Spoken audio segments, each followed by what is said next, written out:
James turned 40 last spring and did something most people avoid doing on milestone birthdays. He sat down with a legal pad, a cup of coffee, and every financial account he owned, and he ran the actual numbers. Not the vague sense of things, not the optimistic estimate that lives comfortably in the back of your mind because you never test it directly. The actual numbers, what he owned, what he owed, what was growing, and what was not. It took about 90 minutes. The result was not what he had expected. From the outside, James's life at 40 looked like a reasonable success.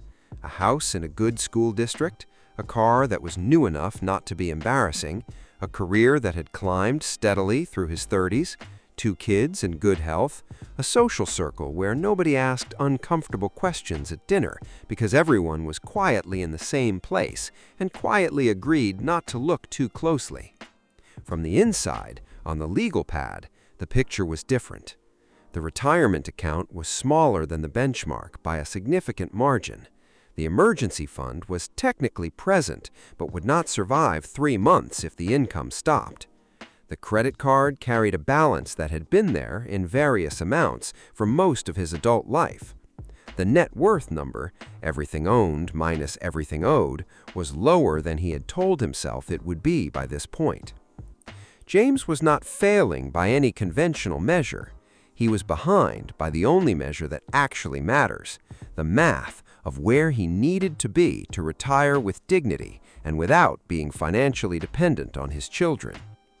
This video is about that math, the 5 benchmarks a financially on-track 40-year-old should be hitting, where most people actually stand in 2026, and the specific, ordered playbook for anyone who ran their own numbers and found the same gap James found on his birthday.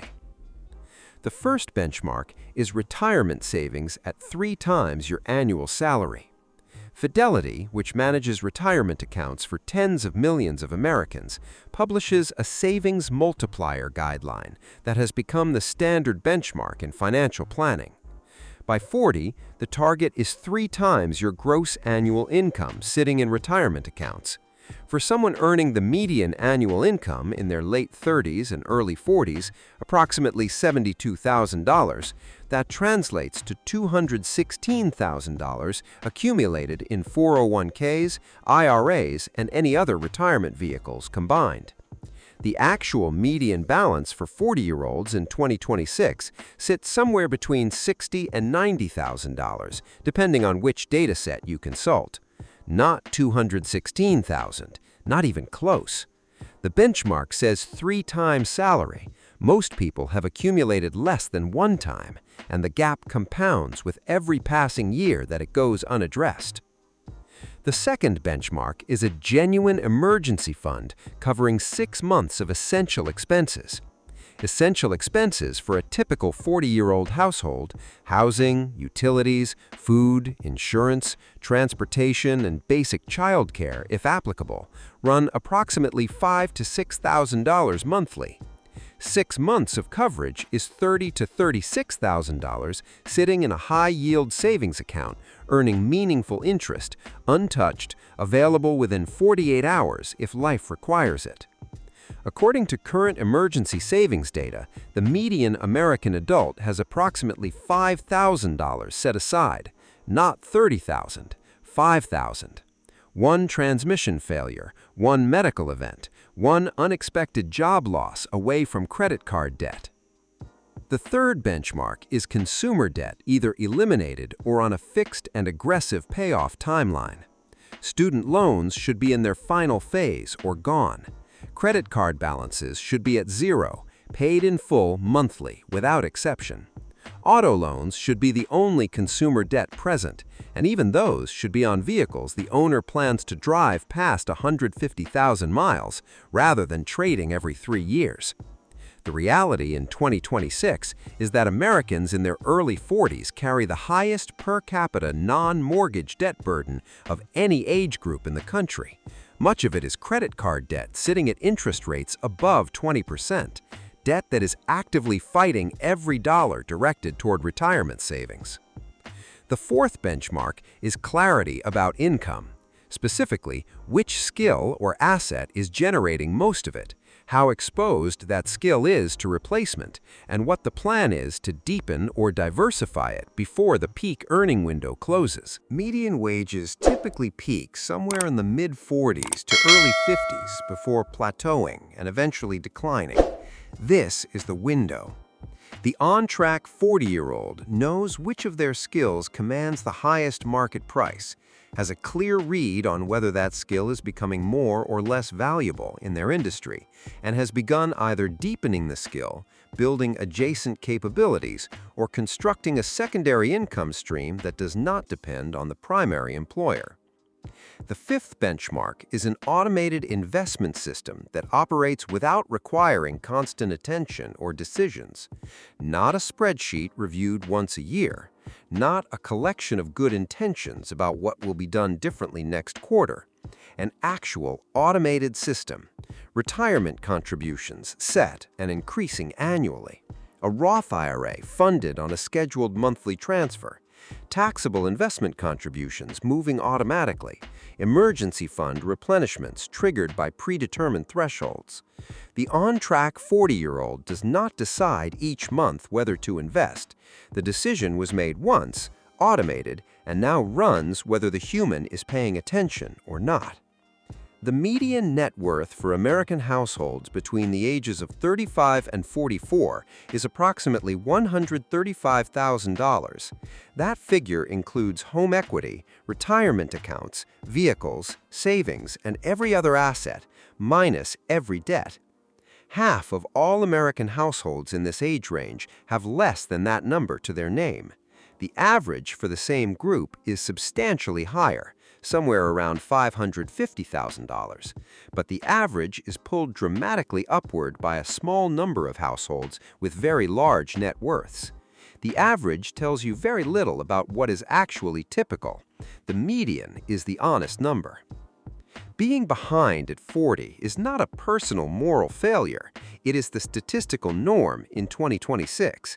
The financial environment facing people who are now in their late 30s and early 40s included a financial crisis in their late 20s, a housing market that locked many of them out during their prime buying window, inflation that eroded purchasing power during their peak saving years, and student debt levels that did not exist for previous generations at comparable career stages.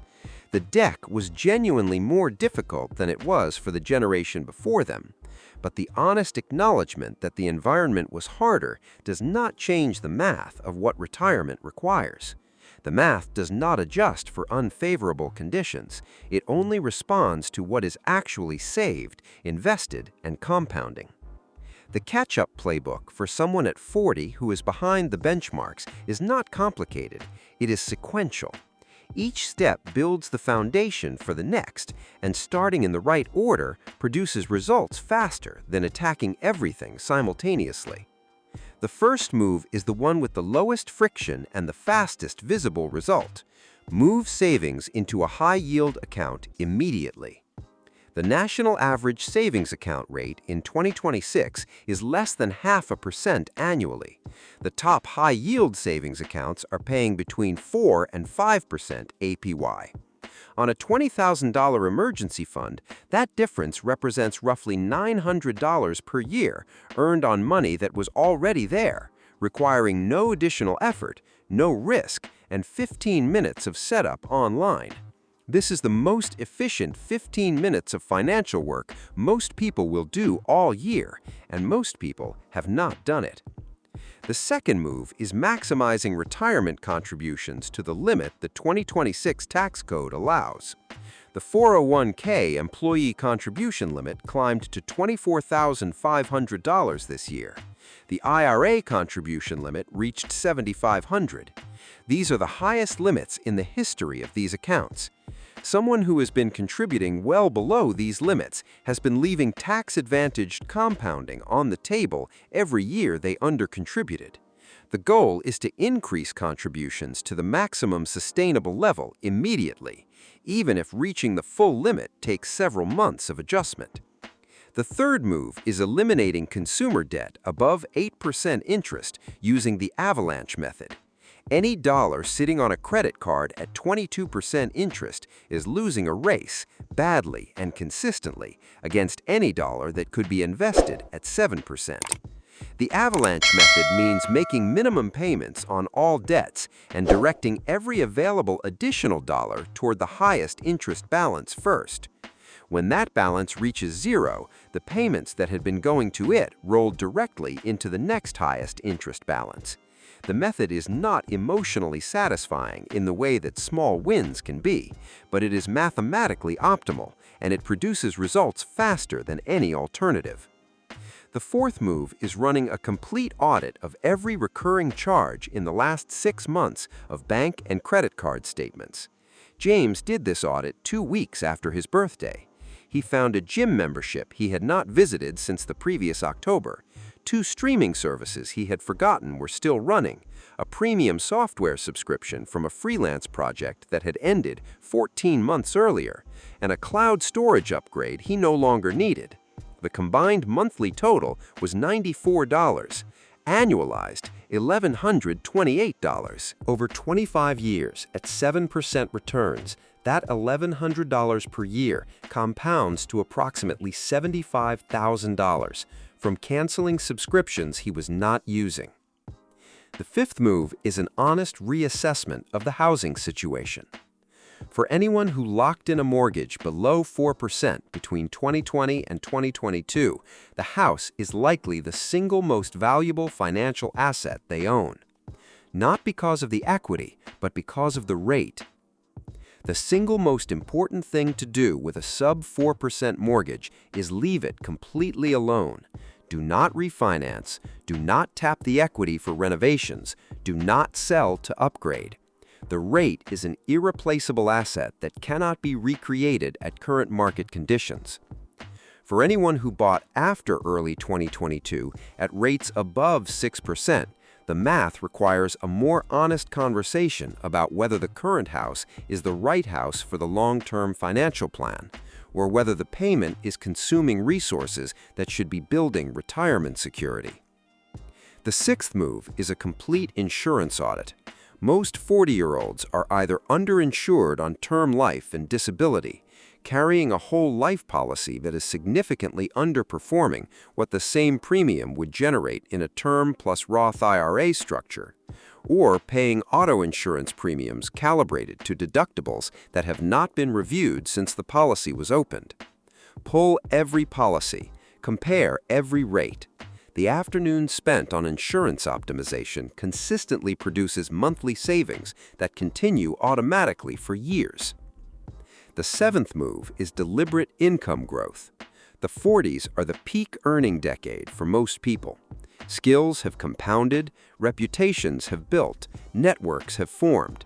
An annual conversation with an employer about compensation is not aggressive. It is the minimum viable financial behavior for someone who understands that their skill has a market value, and that value should be regularly tested. An annual interview with a competitor, even with no intention of accepting an offer, is the most reliable way to discover what the open market currently values in your specific skill set. The resulting offer, whether acted on or used as leverage, produces results that no amount of expense reduction can replicate.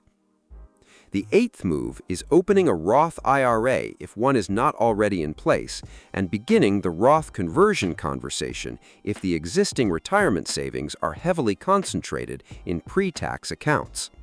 The Roth IRA contribution limit in 2026 is $7,500 for most earners in their 40s. The money contributed grows tax-free and is withdrawn tax-free in retirement. For someone who expects to be in an equal or higher tax bracket in retirement, which is the reasonable expectation for anyone successfully building a larger portfolio, the Roth is the most powerful available tool. For anyone with large pre-tax balances, the years between 40 and 55 are often the optimal window for partial Roth conversions, particularly in years where income is temporarily lower. Here is the arithmetic that needs to be internalized before any of the above moves can be made with conviction.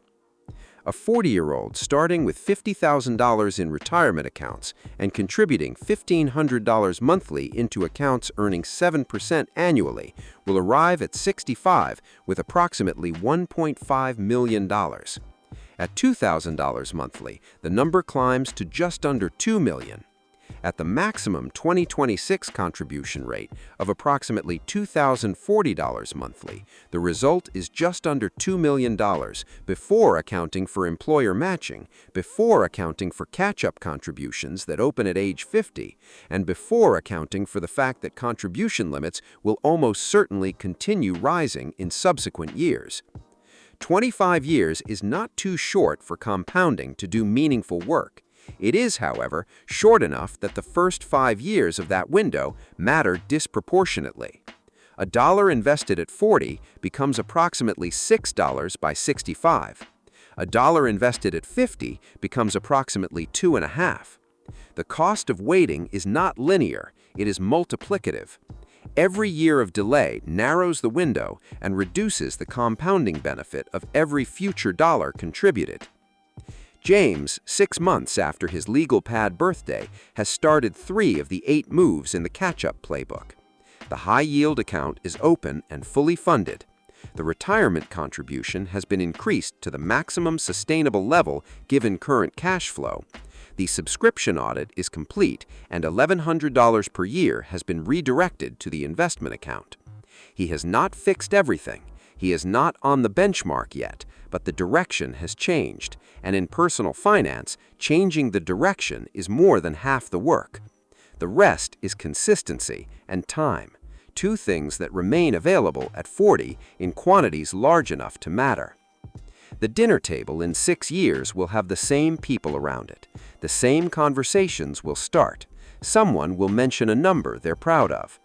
The question is whether James will be the one doing the calculation or the one hoping nobody asks him to. He already knows which one he's choosing.